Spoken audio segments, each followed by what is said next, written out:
नमस्ते साथियों। आज मैं आपको बीकानेर के इतिहास पर अपनी जानकारी देने जा रहा हूँ। राजस्थान के इतिहास को यदि हम विस्तृत रूप से देखें तो हर राज्य का एक स्वर्णिम इतिहास है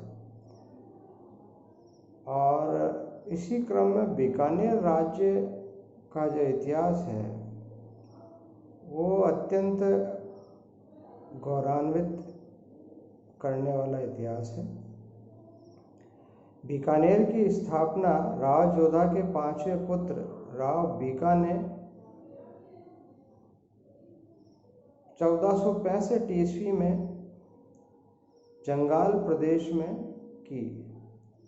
ऐसी मान्यता है कि राव बीका ने करणी माता के आशीर्वाद से राठौड़ वंश की इस शाखा को स्थापित किया और बीकानेर राज्य की स्थापना के ठीक 23 वर्ष बाद 1488 ईस्वी में राव बीका ने बीकानेर की स्थापना की।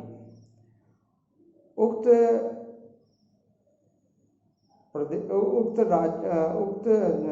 राजधानी की स्थापना आखा तीज, जिसे अक्षय तृतीया या वैशाख शुक्ल तृतीया भी कहा जाता है, जो एक राजस्थानी मान्यता के अनुसार अबूझ सावा है।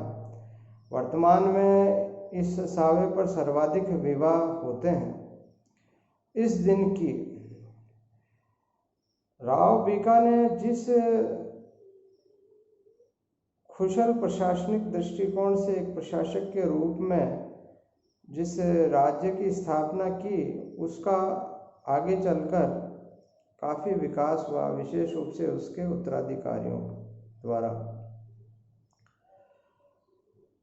बीकानेर राज्य का अन्य जो महत्वपूर्ण जो शासक हैं, जिनके शासनकाल में जो विशेष घटनाक्रम हुए, उसको मैं सारगर्भित रूप में आपको बताने जा रहा हूँ।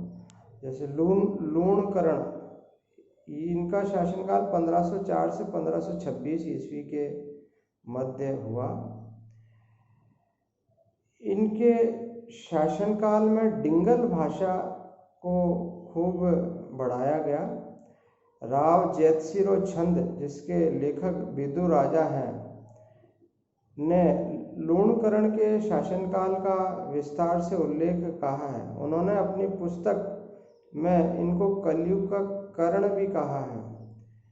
इसी प्रकार से करमचंद वंशोपत ने भी इनको कलयुग का कर्ण कहा है। ये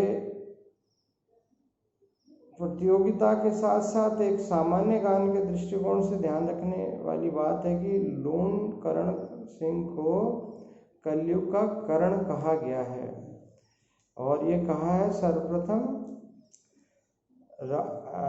बिदु राजा द्वारा, जो कि राव जैतसिरो छंद के लेखक हैं। इसके बाद जो दूसरा अन्य प्रसिद्ध शासक हैं वो जैत सिंह, जिनका शासनकाल 1526 से 1542 ईस्वी के मध्य का है। इनके शासनकाल की मुख्य विशेषता यह है कि इन्होंने 1527 में जो खानवा का युद्ध महाराणा सांगा और महाराणा सम्राट बाबर के मध्य हुआ, उसमें इन्होंने महाराणा सांगा का साथ दिया था। इसके अलावा इन्होंने हुमायूं के भाई कामरान को भी साथ दिया, जो बाद में विजयी हुआ। और जय सिंह की हत्या मालदेव के सेनापति जैता व कुंपा ने पोहबा के युद्ध में की थी। ये इनके शासनकाल की मुख्य विशेषता है। इसके अतिरिक्त जो अन्य महत्वपूर्ण शासक हैं वे हैं कल्याणमल, जिनका शासनकाल 1544 से 1574 ईस्वी का है। कल्याणमल ने 1544 ईस्वी में शेरशाह सूरी की अधीनता स्वीकार की। इन्होंने शेरशाह सूरी का साथ 1544 में गिरी और सुमेल के युद्ध में जो हुआ, उसमें इन्होंने उसका साथ दिया। और ये वही युद्ध है जिसमें शेरशाह सूरी ने अपना प्रसिद्ध वाक्य कहा कि मैं एक बाजरे की मुट्ठी के चक्कर में हिंदुस्तान की बादशाहत खो देता। 1570 ईस्वी में कल्याण सिंह ने नागौर दरबार में अकबर की अधीनता स्वीकार करते हुए कल्याण सिंह ने अपने 2 पुत्रों को अकबर के दरबार में नियुक्ति दी। पहले थे पृथ्वीराज राठौड़ और दूसरे राय सिंह। पृथ्वीराज राठौड़ अकबर के 9 रत्नों में से एक थे। पृथ्वीराज राठौड़ ने झालावाड़ के गागरोन दुर्ग में बैठकर डिंगल भाषा का ग्रंथ लिखा जिसका नाम था बेली किशन रुक्मण ख्यात, और इसे राजस्थान साहित्य का पिता इन्हें राजस्थानी साहित्य का पितामह भी कहा जाता था। बेली किशन रुक्मणी ख्यात के 2 पात्र हैं, पाथल और पीथल। पाथल मतलब स्वयं महाराणा प्रताप और पीथल का मतलब स्वयं।